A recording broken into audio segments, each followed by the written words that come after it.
The wind howled across the frozen peaks of Kessler 7 like a wounded beast that would never die. Daniel Carter stood at the window of his cabin and watched the snow fall in thick white sheets that made everything beyond 10 feet disappear into nothing. He had lived on this mountain for 5 years now, and the loneliness had become his only friend. The cabin was small but strong, with walls made of reinforced steel and stone that could withstand the brutal storms that came every few days. Inside, he had everything he needed to survive and nothing he needed to truly live. Daniel was 42 years old with a face that looked older than his years. His beard was thick and streaked with gray, and his eyes carried the weight of memories he wished he could forget. He had been a combat medic in the Vraxian War, and a good one too. His team had trusted him with their lives, and he had saved many of them when the bullets flew and the blood poured. But then came the day on Harlan 3 when his luck ran out and his skill was not enough. The ambush had killed everyone but him, and he could still hear their voices calling for help in his dreams every night. After that day, Daniel could not stay with people anymore. The military gave him medals and offered him a desk job, but he refused everything. He took his savings and bought a transport ticket to the most remote place he could find. Kessler 7 was a frontier planet at the edge of human space where almost nobody lived. There were a few mining operations in the valleys and some research stations near the equator, but up here in the mountains there was only him and the wind and the cold that never went away.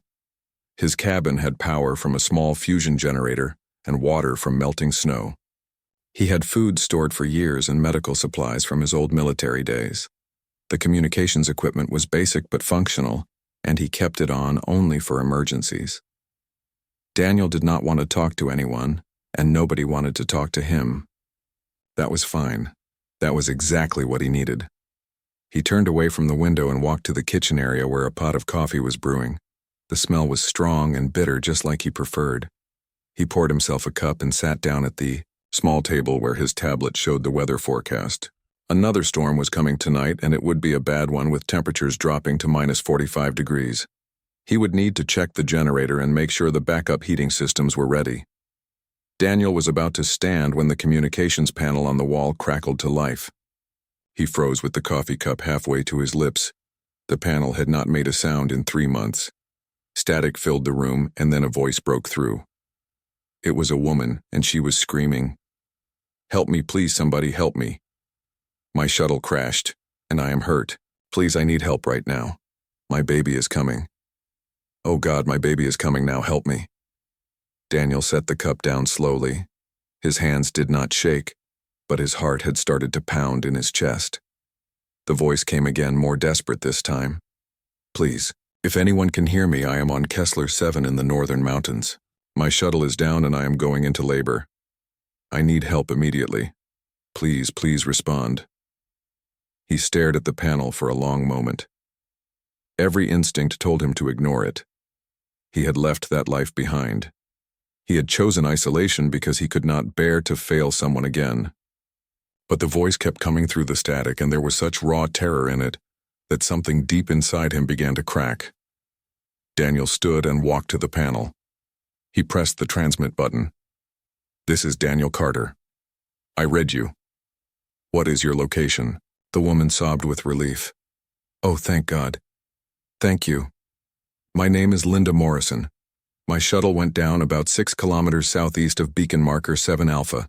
The navigation systems are failing, but I can see the marker light from here. Please hurry. The contractions are getting closer."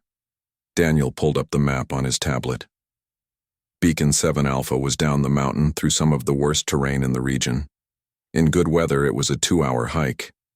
In the storm that was building, it would take at least 3 hours, maybe 4. He looked at the window where the snow was already falling harder. "How badly are you hurt?" Linda's voice was shaking. "Head wound. Bleeding, but not too bad. Some cuts and bruises.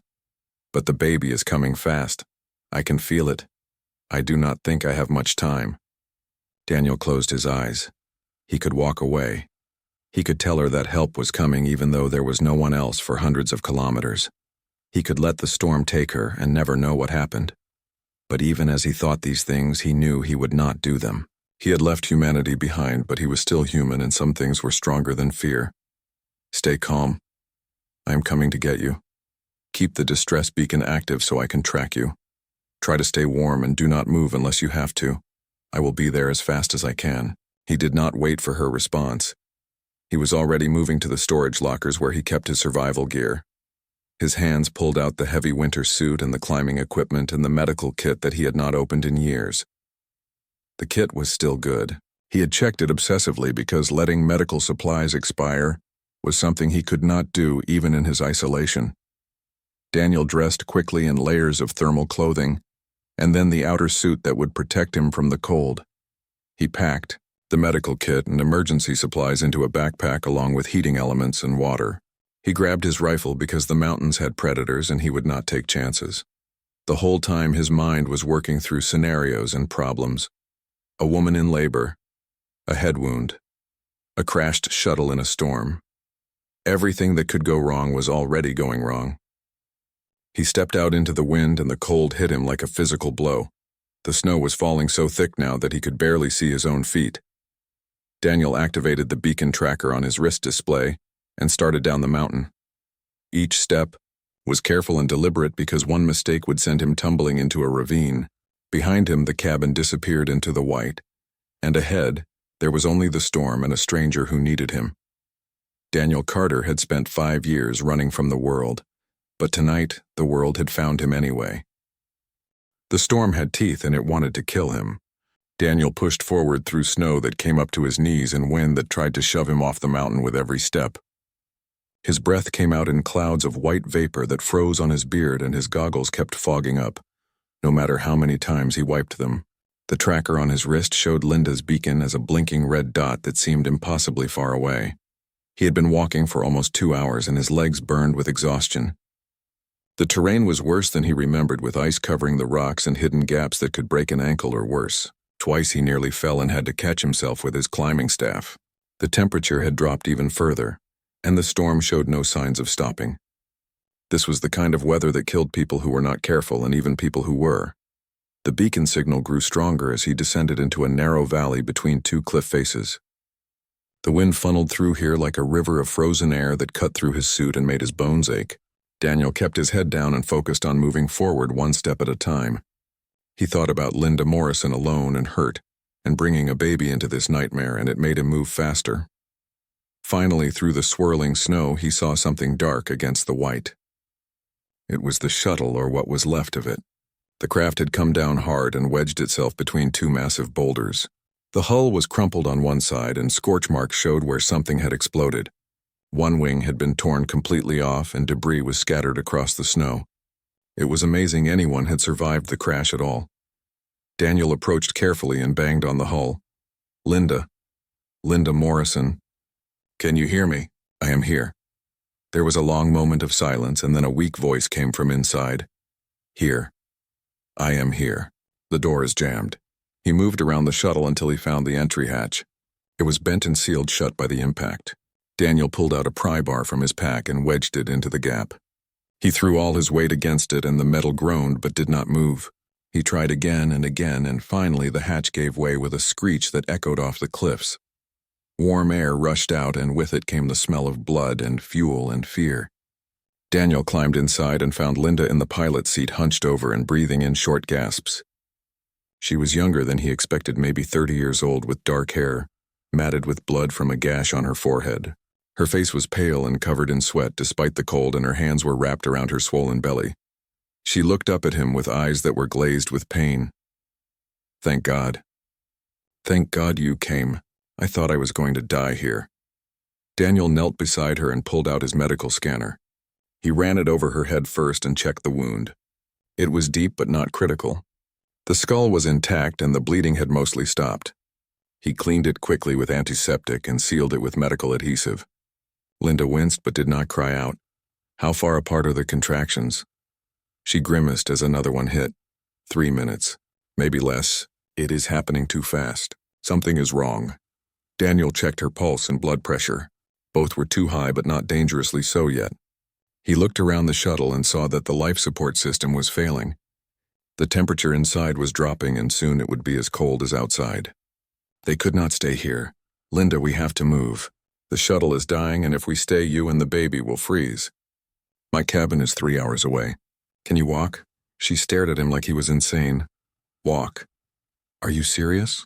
I can barely sit up. There is a baby trying to come out of me right now, I know.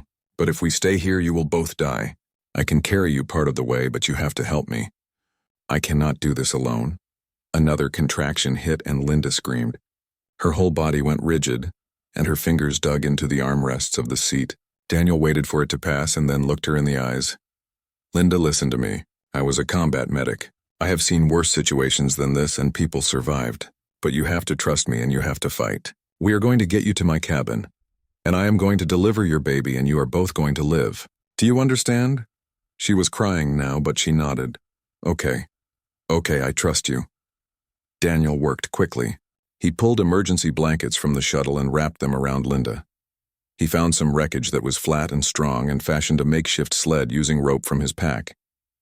It was crude, but it would work. He helped Linda out of the seat and she screamed again as her body tried to push the baby out too soon. Not yet. Hold on just a little longer. Breathe through it. He got her onto the sled and strapped her down securely. Then he wrapped more blankets over her and activated 2 heating elements that he tucked around her body. It was not enough, but it would have to do. Linda was shaking violently now from pain and cold and fear. Daniel attached the rope to his harness and started to pull. The sled moved slowly, at first scraping over ice and snow. Linda moaned with every bump and jolt. He leaned into the rope and pulled harder.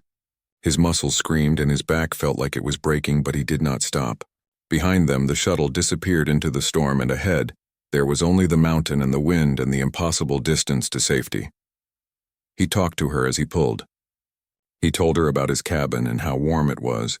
He told her about the coffee he had been drinking when her distress call came through. He told her stupid jokes that were not funny but made her laugh anyway through her tears. Anything to keep her conscious and fighting. The contractions came faster now every 2 minutes, and Linda begged him to stop to let her push to end this torture. But Daniel knew that if he stopped, they would never start again. The cold would take them. So he kept pulling and she kept screaming, and the mountain tried its best to kill them both, but somehow, they kept moving forward into the storm.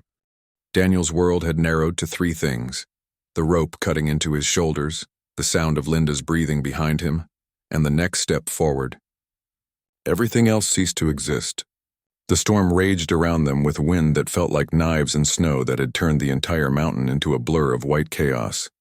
His legs moved on instinct now because his conscious mind had given up trying to count the steps or measure the distance. There was only forward. He had lost track of time. It could have been 1 hour or 3 or 10. The tracker on his wrist kept glitching from the cold, and the display would flicker and die and then come back showing numbers that made no sense. But he knew the way home. He had walked these mountains alone for 5 years, and his body knew the path even when his eyes could not see it. Every rock and slope and dangerous patch of ice was mapped in his memory. Linda had stopped screaming, which worried him more than the screaming had. He stopped pulling and turned to check on her. She was still conscious, but barely. Her lips were blue and her eyes were unfocused. Another contraction hit and she made a sound like a wounded animal. Daniel knelt beside the sled and checked her pulse. It was too fast and thready. Linda, stay with me. Talk to me. Tell me about the baby's father. She blinked slowly and tried to focus on his face. His name is Kyle. Kyle Peterson. He was a diplomat with the Zenthari delegation. We met 2 years ago on the station at Proxima. The Zenthari were an alien race that had allied with humanity after the Vraxian War. They were tall beings with silver skin and 4 arms, and they valued honor above all things. A human having a child with a Zenthari was rare but not unheard of. He does not know about the baby, does he? Linda shook her head weakly. I left before I told him. There was too much pressure. The media wanted to make us into some kind of symbol. Politicians wanted to use the baby for their careers. I just wanted my child to have a normal life. So I ran. I came here to study the local wildlife and have the baby in peace, stupid.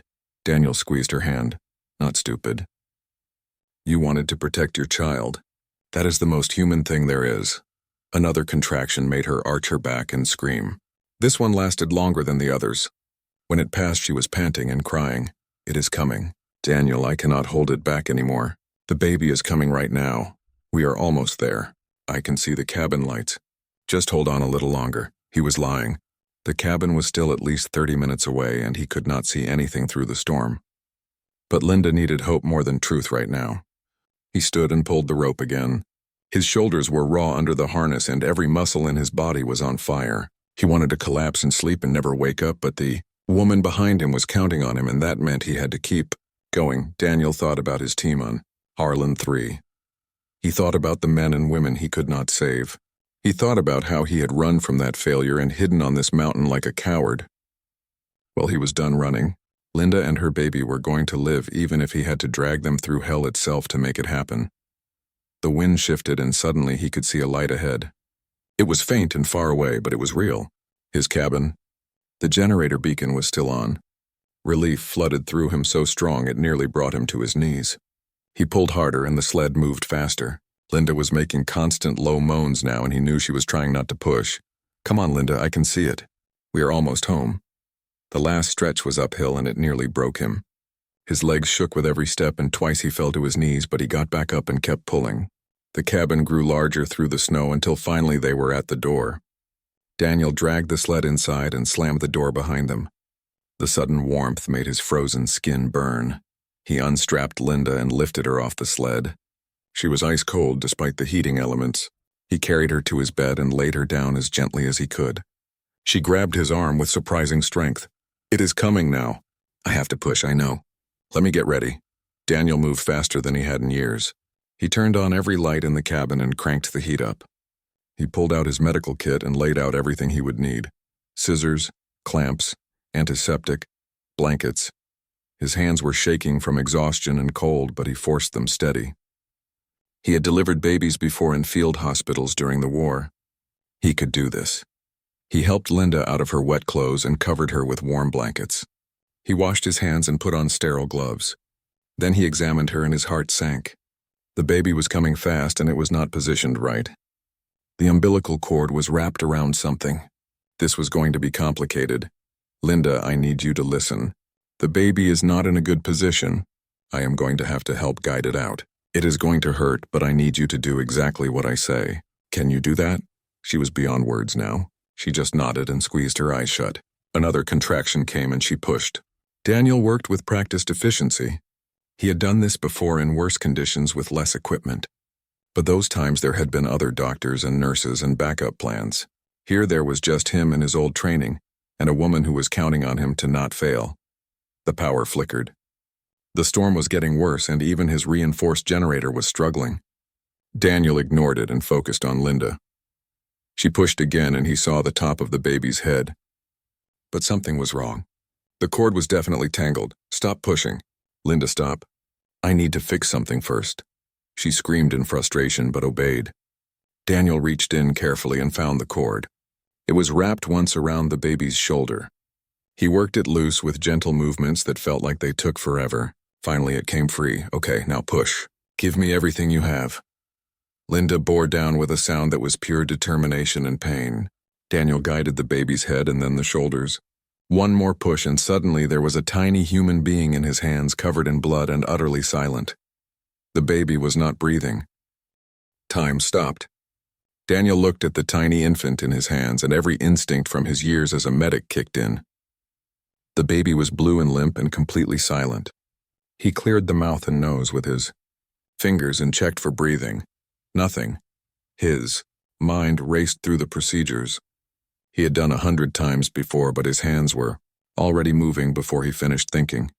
Laid the baby on the clean blanket he had prepared and grabbed the small suction bulb. He cleared the airways again more thoroughly this time. Still nothing.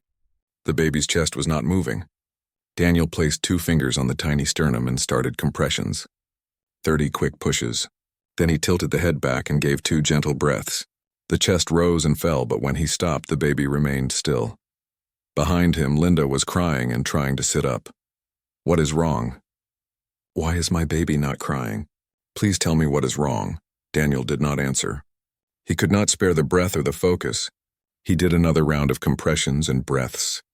His fingers were so large against the fragile ribs. Too much pressure would break bones. Too little would not restart the heart.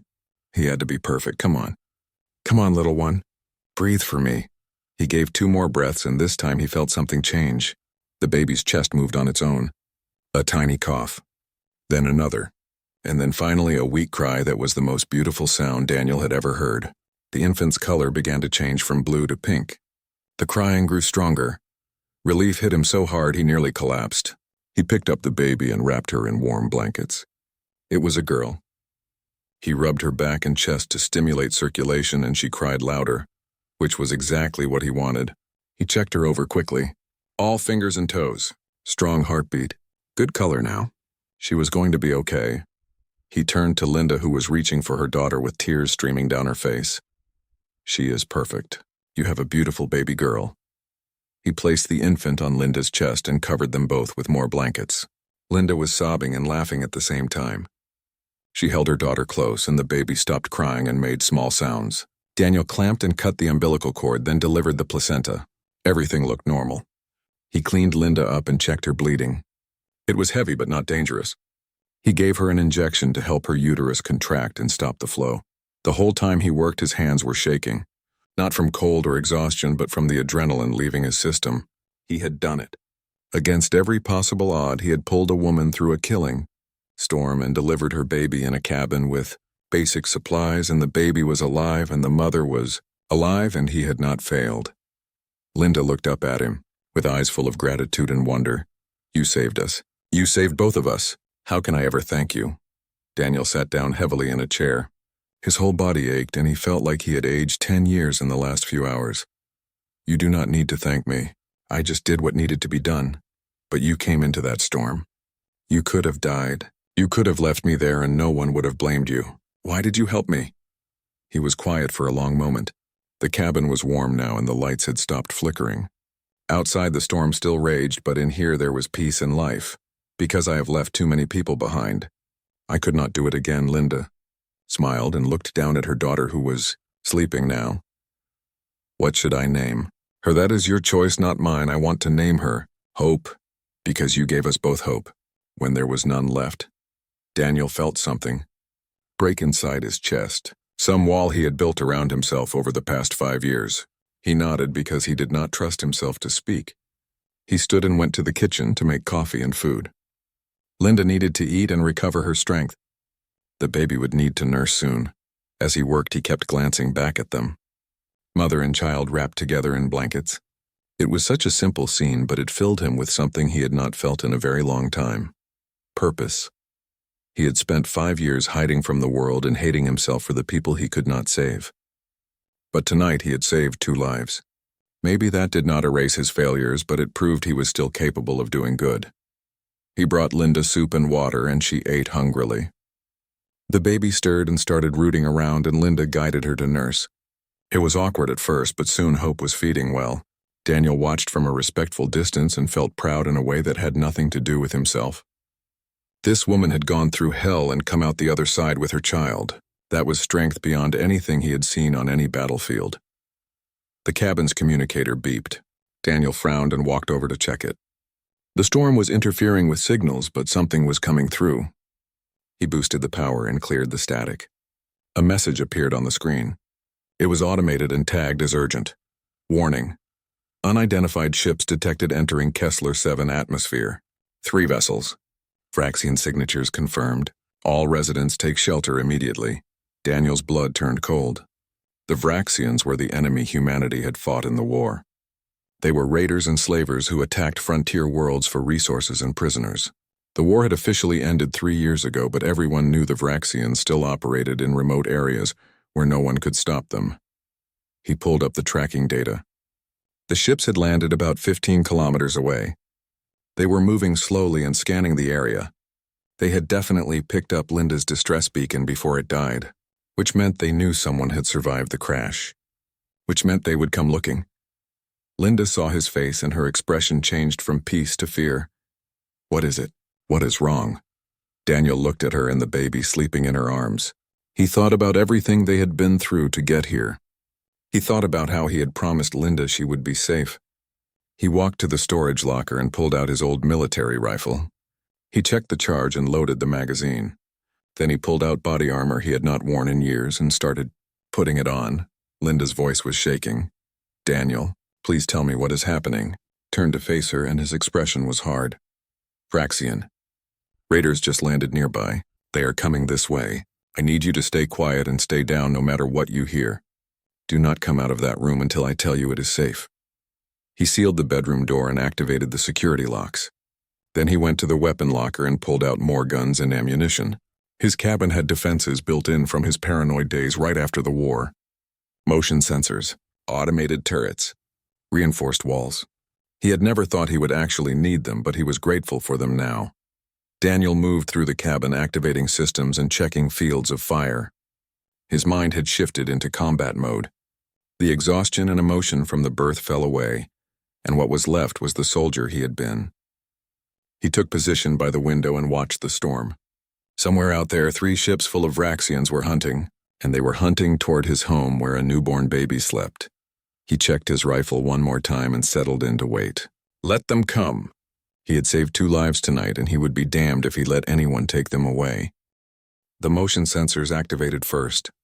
Daniel watched the display as 3 red dots appeared at the edge of his detection range and moved steadily toward the cabin.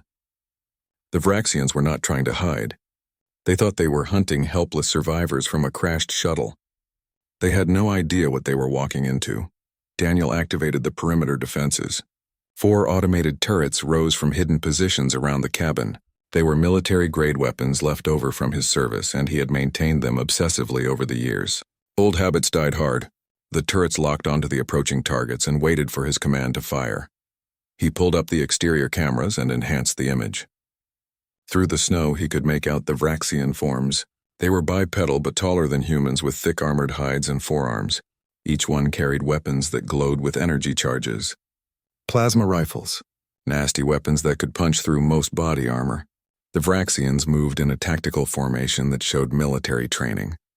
These were not random pirates. They were soldiers. Daniel counted 9 of them spread across 3 approach vectors. They were being careful and professional. That was bad. Amateurs would have rushed in and been easy to pick off. Professionals would probe his defenses and find weaknesses. This was going to be harder than he hoped. From the bedroom, he heard Hope start to cry. The sound cut through him like a knife. Linda was trying to soothe her, but the baby was hungry and upset, and did not understand the need for silence. Daniel closed his eyes and focused. He could not afford to be distracted now.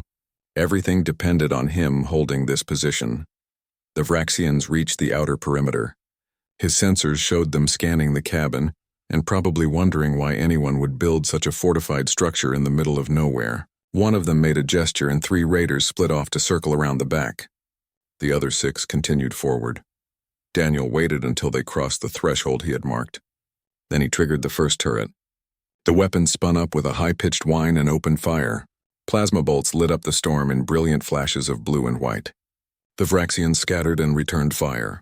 2 of them went down in the first burst, but the others found cover behind rocks. The battle had begun. The raiders fired at the turret and managed to destroy it with concentrated fire. But that gave Daniel time to pick his targets. He aimed through the window and fired 3 quick shots. His rifle was modified for armor penetration, and the rounds punched through the lead Vraxian's chest plate. The raider dropped without a sound. The others identified his position and sent plasma fire through the window. Daniel ducked as the wall above him exploded in molten fragments. He moved to a different firing position. The cabin was designed for this, with multiple hardened locations and angles of fire. The second turret opened up on the 3 Vraxians trying to flank from behind. It got one of them before they destroyed it. That left 5 raiders still active. Daniel checked his ammunition. He had plenty, but that was not the issue. The Vraxians were adapting faster than expected. They were using the storm and terrain to their advantage and advancing in coordinated rushes. One group would lay down, suppressing fire, while another moved forward. Classic infantry tactics. A plasma bolt hit the cabin wall and melted through. The heat was intense even from 10 feet away. These weapons could breach his defenses given enough time. Daniel had to end this quickly. He grabbed a fragmentation grenade from his belt and armed it. He waited for the next rush and then threw it through the broken window.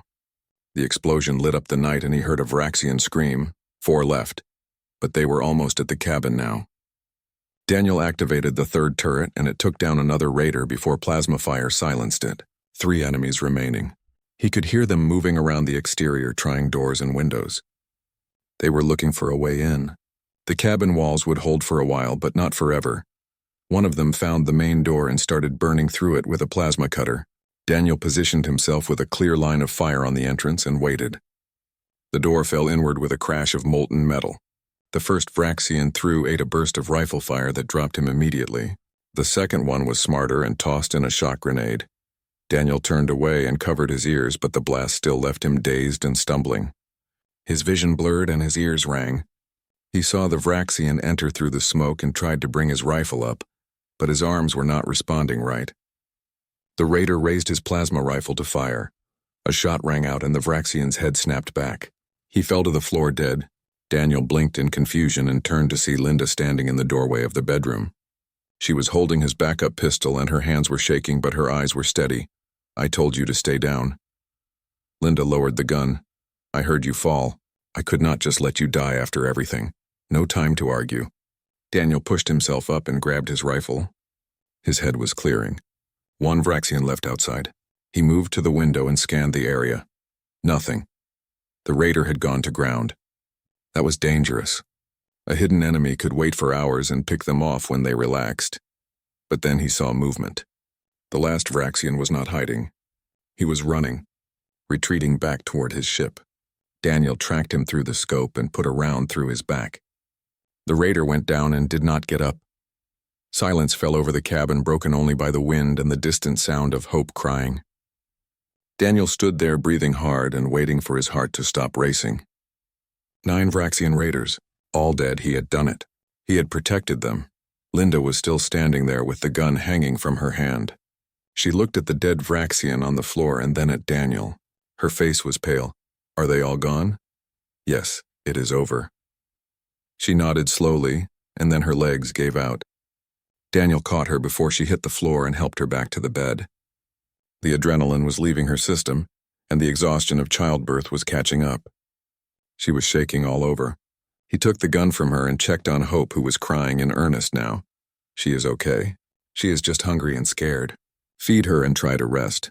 I need to check the perimeter and make sure there are no more surprises." Daniel went outside into the storm. The Vraxian bodies were already being covered by snow. He checked each one to make sure they were dead and collected their weapons and equipment. Professional soldiers carried identification and communication gear. He needed to know if they had called for backup. He found a command unit on one of the officers and accessed it. The data made his blood run cold. These raiders were part of a larger group operating in the sector. They had reported the distress beacon to their command ship before landing, which meant more Vraxians knew about this location, which meant reinforcements could arrive at any time. But there was something else in the data.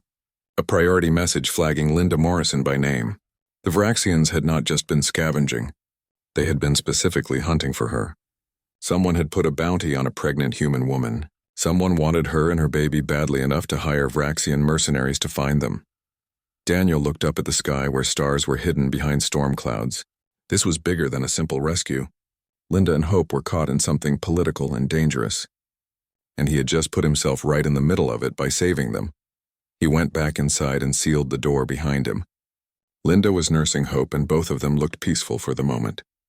Daniel sat down and started cleaning his rifle. He needed to think. The storm would last another 12 hours at least. That gave them time, but after that they would need a plan because staying here was no longer safe. The storm finally broke at dawn. Daniel stood at the window and watched the first rays of sunlight cut through the clouds and paint the snow in shades of gold and red. It was beautiful and terrible, because it meant visibility would improve and anything in orbit would be able to see his cabin clearly. He checked the long-range scanner for the 10th time in the last hour. Still nothing, but that would change soon.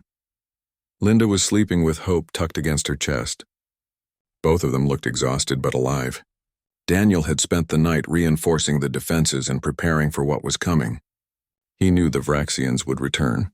The question was how many and how soon. The data he pulled from the dead raiders said their command ship was a Corvette-class vessel with a crew of 30.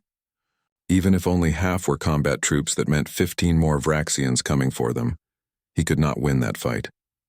Not in a direct assault, but he did not have to win. He just had to survive long enough for help to arrive. The problem was that help might not come at all. Kessler 7 was remote and barely monitored. It could be days or weeks before anyone noticed the Vraxian presence. By then it would be far too late. Daniel walked to the communications panel and stared at it. He had lived in isolation for 5 years because he did not want to be found. But now he needed to break that silence. He activated the emergency beacon and set it to broadcast on all military frequencies. Then he recorded a message. "This is Daniel Carter, former combat medic with the 3rd Colonial Marines. I am on Kessler 7 at coordinates north 43.7 by west 92.1. I have 2 civilians under my protection, including a newborn infant. Vraxian raiders are active in this sector, and hostile contact is imminent, requesting immediate military assistance. Any ship that can hear this, please respond." He sent the message and then waited. The response could take hours depending on who was in range, or it might never come at all. Daniel checked his weapons again and counted ammunition. He had enough for one more serious fight, but not much more than that. After that, it would come down to hand-to-hand combat and determination. The scanner beeped. His heart sank. A large signature had just entered orbit directly above his position.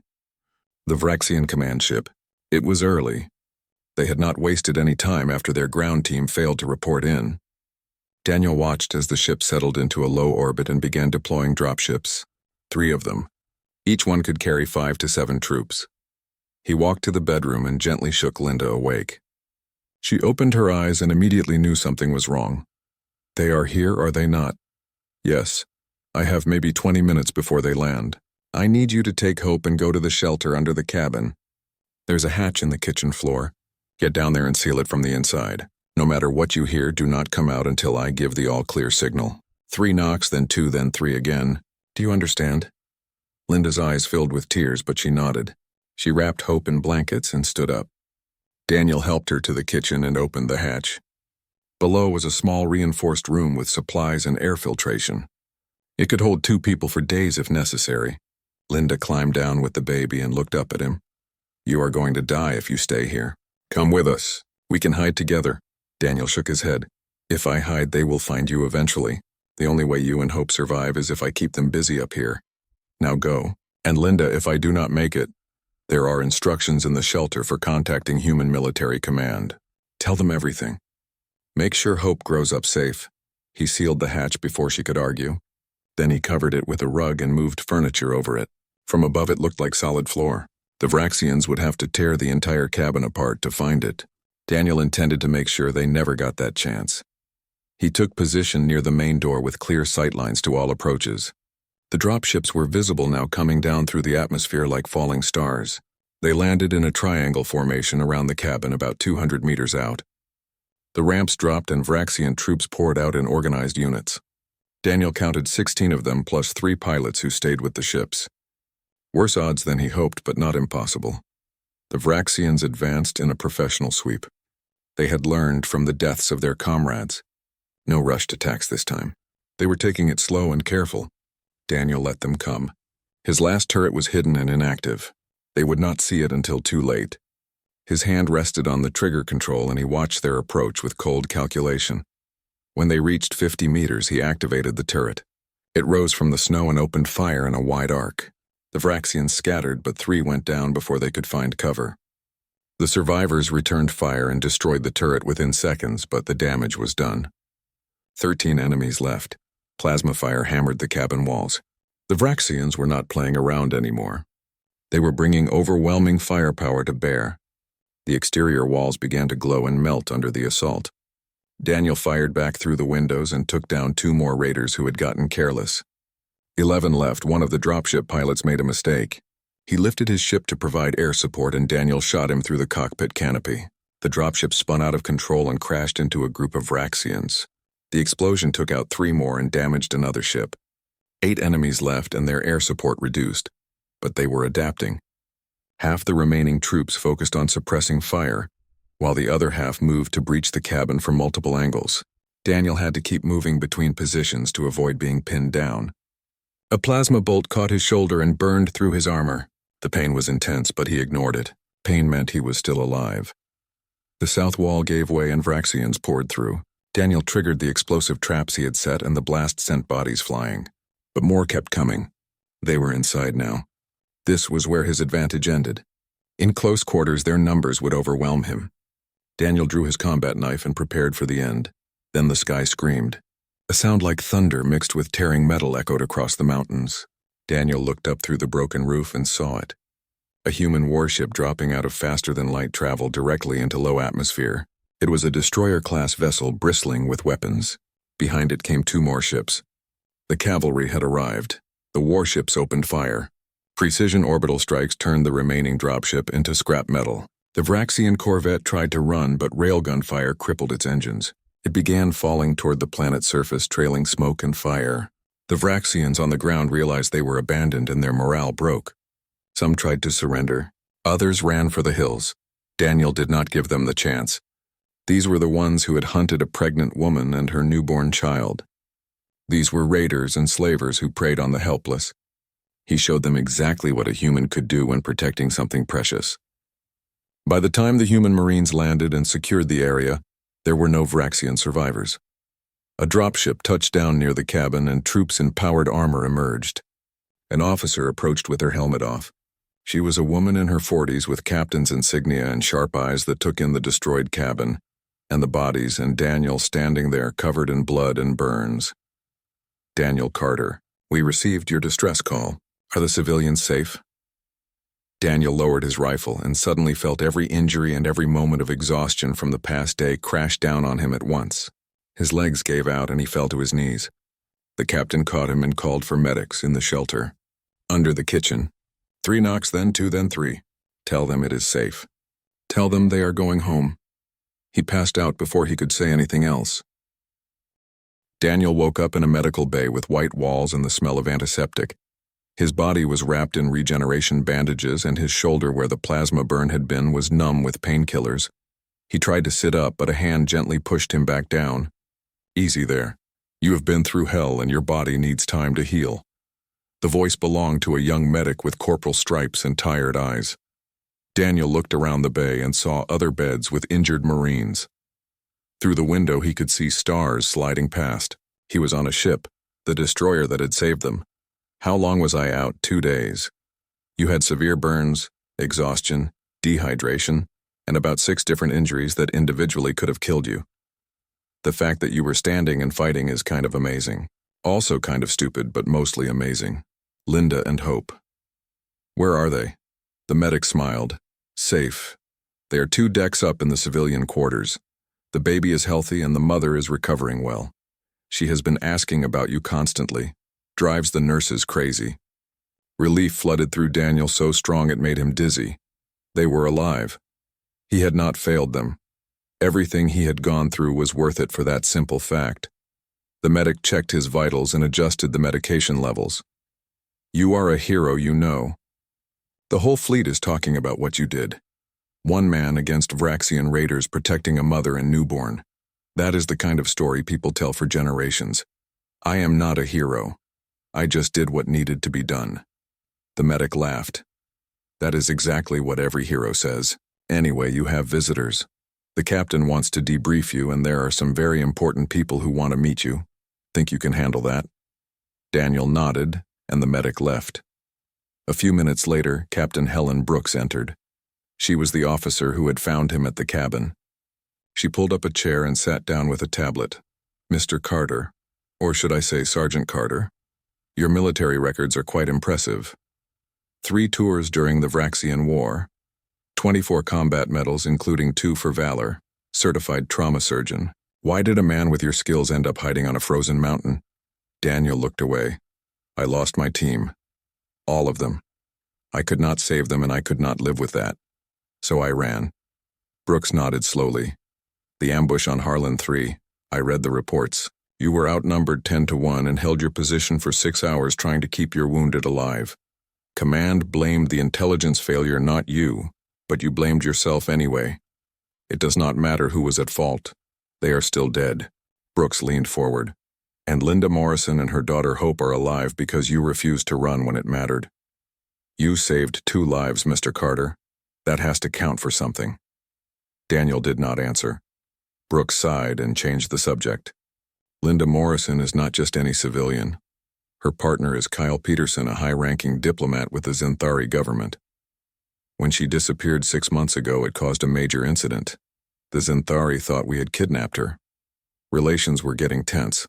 The fact that she is safe and her child is alive has probably prevented a war. That was not why I helped her. I did not know who she was. I know. That makes what you did even more remarkable. You helped a complete stranger because it was the right thing to do. That is the kind of humanity the galaxy needs to see. Brooke stood and walked to the door. The Xanthari delegation is on their way. They will arrive in 3 days. Kyle Peterson wants to thank you personally. There will be ceremonies and medals and probably a lot of attention you do not want. But you have earned it, and more importantly, Linda and Hope need you there. Think about that. She left and Daniel was alone with his thoughts. He had spent 5 years avoiding people and responsibility. Now the entire galaxy wanted to celebrate him. It felt wrong. He was no hero. Heroes did not hide on mountains for years while the world moved on without them. But then he thought about Linda and Hope.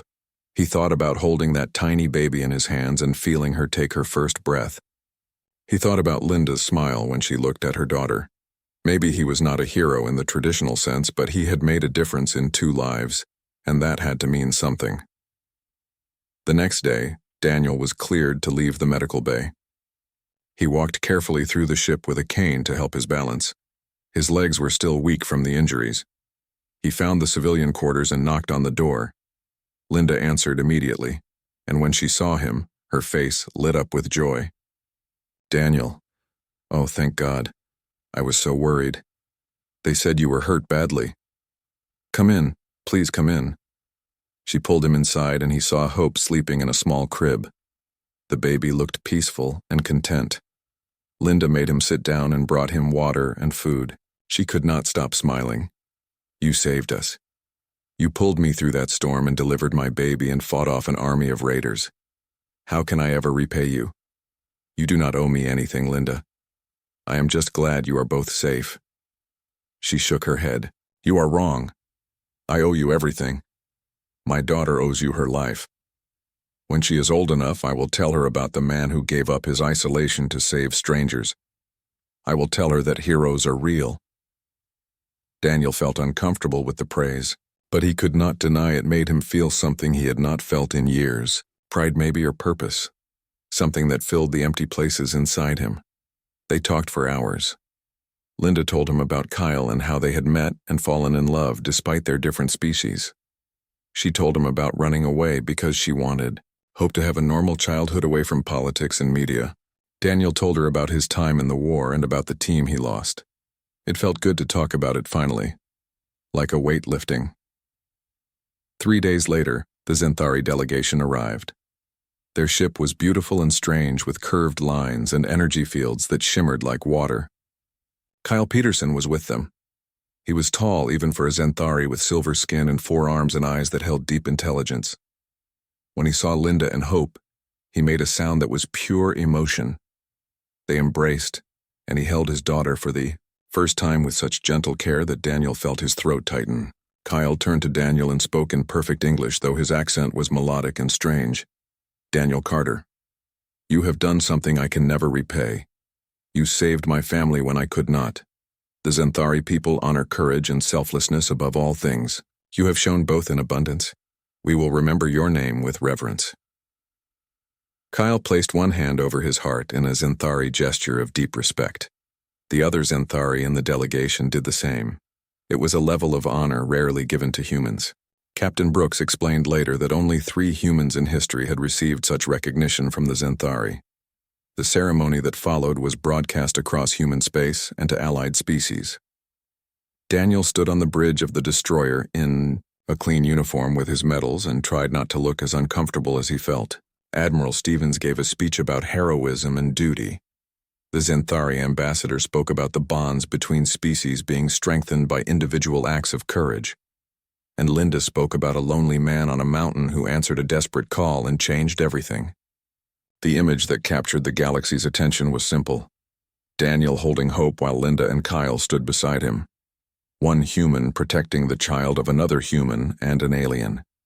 It became a symbol of what humanity could be at its best.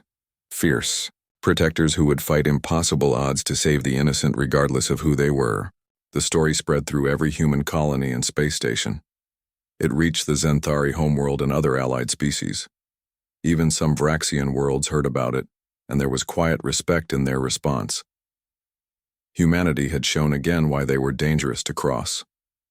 Not because of their weapons or their fleets, but because of their determination to protect those who could not protect themselves. In the weeks that followed, Daniel became famous in a way he never wanted. People called him a hero and a symbol of human values.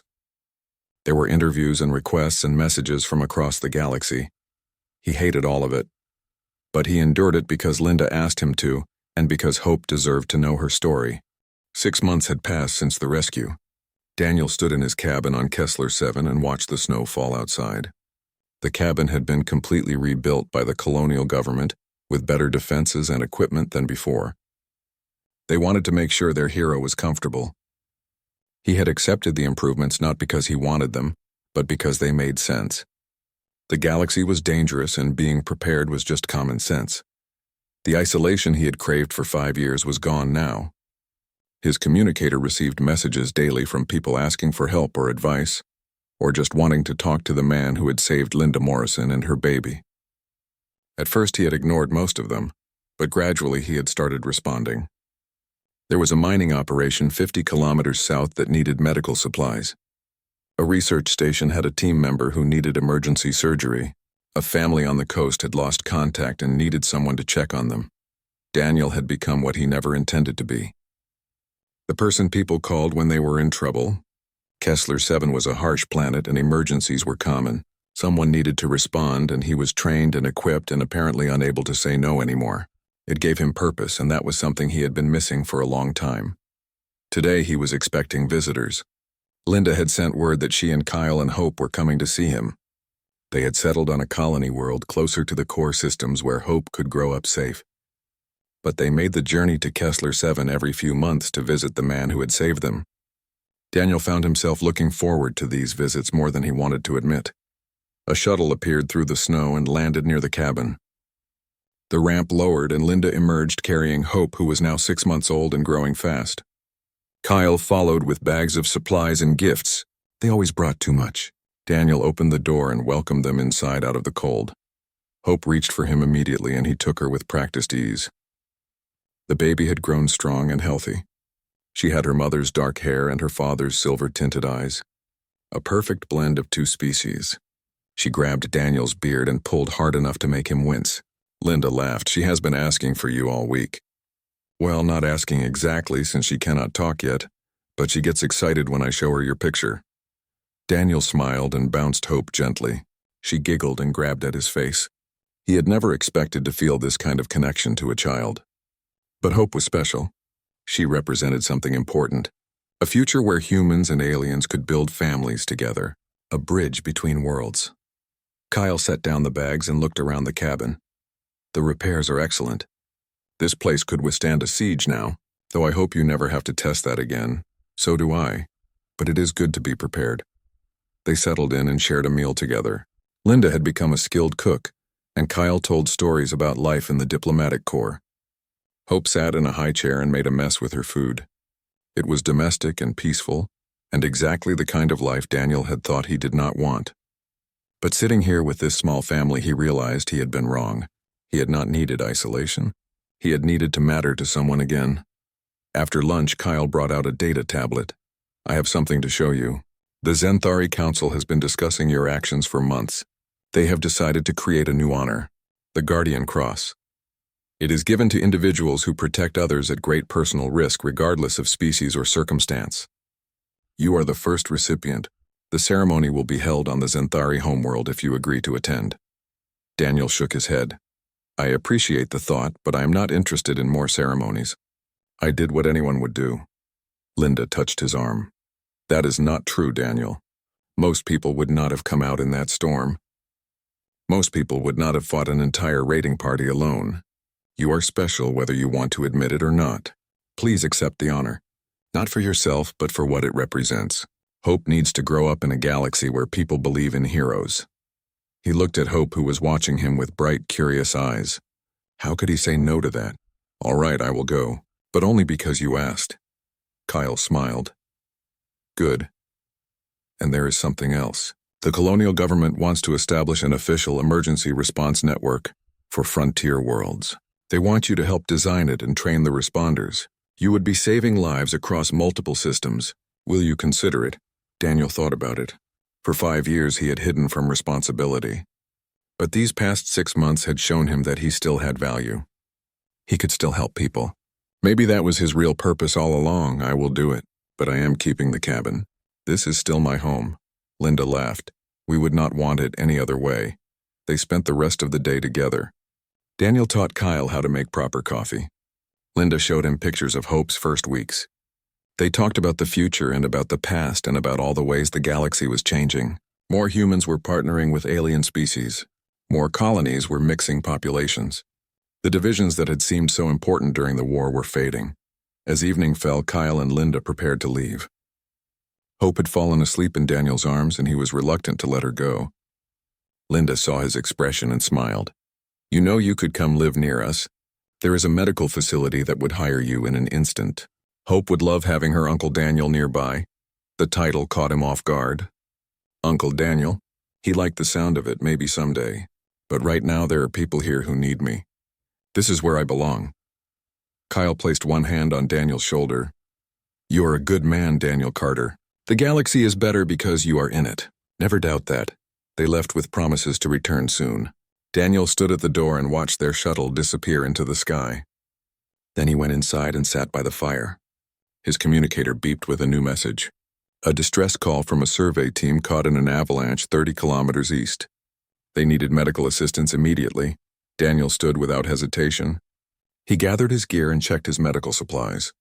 This was who he was now. Not a recluse hiding from his failures. Not a broken soldier haunted by the past. He was a man who helped people when they needed it most. He was someone who ran toward danger instead of away from it. He activated his communicator. This is Daniel Carter. I have received your distress call. I am on my way. Stay calm and keep anyone injured as warm as possible. I will be there in 90 minutes. He stepped out into the night where snow was falling again.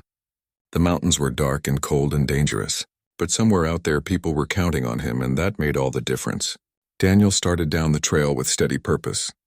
Behind him the cabin lights glowed warm against the darkness. A beacon of safety in the wilderness, a place where strangers could find help when there was nowhere else to turn. Above him the stars shone bright and clear. Human ships and alien vessels moved between them in patterns of light. The galaxy was vast and full of dangers, but it was also full of people worth protecting. People like Linda who just wanted to have their babies in peace.